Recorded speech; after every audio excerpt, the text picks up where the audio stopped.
পাতিলা দেখতে পাচ্ছেন, এই পাতিলাতে হচ্ছে স্বর্ণ জাল দেওয়া হচ্ছে। হ্যাঁ, স্বর্ণ এখান থেকে রূপা হবে, স্বর্ণ হবে।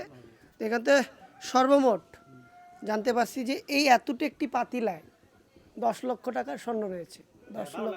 10 থেকে 12 লক্ষ টাকার স্বর্ণ রয়েছে, প্রায় 10 ভরি স্বর্ণ।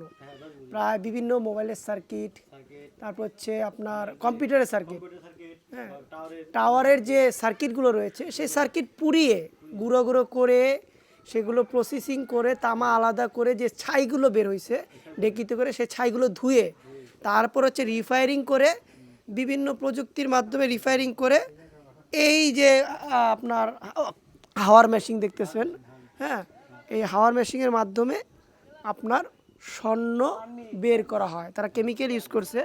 এইখান থেকে যে পানি দেখতেছেন, এই যে কেমিক্যাল ইউজ করবে স্বর্ণ আলাদা হয়ে যাবে, রূপা আলাদা হয়ে যাবে। হ্যাঁ, টোটাল প্রায় এখানে ভাবা যায় 12 লক্ষ টাকার স্বর্ণ রয়েছে। আমি একটু দেখাই, এটা কি স্বর্ণ যাবে? আমি একটু দেখাই, এই যে দেখেন বলক দিতেছে। হ্যাঁ, এই কেমিক্যালটার মাধ্যমে আপনার 12 লক্ষ টাকার স্বর্ণ রয়েছে, তার মানে 10 ভরি স্বর্ণ। বিভিন্ন মোবাইল, বিভিন্ন সার্কিট এগুলো পুড়িয়ে তারা স্বর্ণ নির্মাণ করেন। আর এটা হচ্ছে মানিকগঞ্জ গোবিন্দ এলাকায়, নাকি গোবিন্দগঞ্জ এলাকায়, গোবিন্দল, মানিকগঞ্জের গোবিন্দল এলাকা, যেটা পুরোটাই এলাকা নামে ছিল হচ্ছে স্বর্ণ এলাকা নামে, যেটা স্বর্ণ গ্রাম নামে ছিল। আর প্রত্যেকটি মানুষের এখানে জীবন জীবিকা হচ্ছে স্বর্ণ তৈরি করা। হ্যাঁ, এবং কেউ বেকার নয়, সবাই স্বর্ণ তৈরি। এটাকে কি বলা হয়? এটা নাইট্রেন না? নাইট্রেন দিলে কি হয়? ওই যে স্বর্ণ দেখা যাচ্ছে, সেটা কি একটু উঠানো যাবে?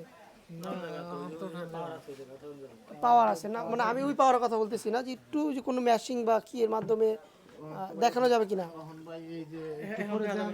আচ্ছা, একটু পরে আপনাদের এই স্বর্ণটা দেখাবো, প্রায় কীভাবে 10 ভরি স্বর্ণ তারা বের করলো সেটাই দেখাবো। ওকে।